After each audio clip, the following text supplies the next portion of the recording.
morning to you, AACA Nation, and welcome to another Clincheck Theater Thursday. I am your host, Dr. David Galler. On the left-hand side, you see a very interesting case. This is a normal, very basic Invisalign crowded case with crowding arching. And what we really want to do is just do some expansion and some proclination, perhaps even some IPR, to align the teeth into a nice shape.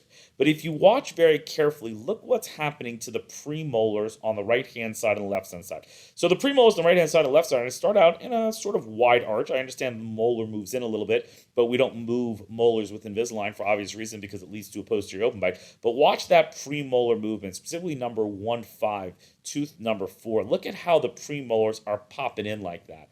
All right, it looks okay, but the problem is that if you move premolars in, if you constrict premolars in a crowding situation, it's going to cause you to have 0.5 millimeter IPRs because you're basically going the opposite direction.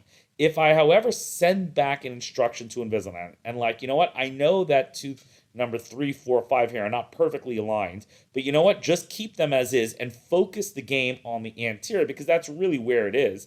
That's really what we want to do, is just want to kind of create some arch form in the anterior. Then that non-movement of the premolars, not moving those premolars to the lingual, just kind of keeping them for better or for worse as is. And the most immediate result is in the same exact Clincheck I used to have 0.5 millimeters across the top, getting rid of the premolar constriction. Now I only have 0.3 millimeters across the top, which makes for easier IPR. Honestly, it doesn't even look that different before and after, other than the premolars a little bit wider out than the molars. So the rule of thumb is, when you have a crowding case, look at the Clincheck and make sure that your premolars are not constricting to the lingual.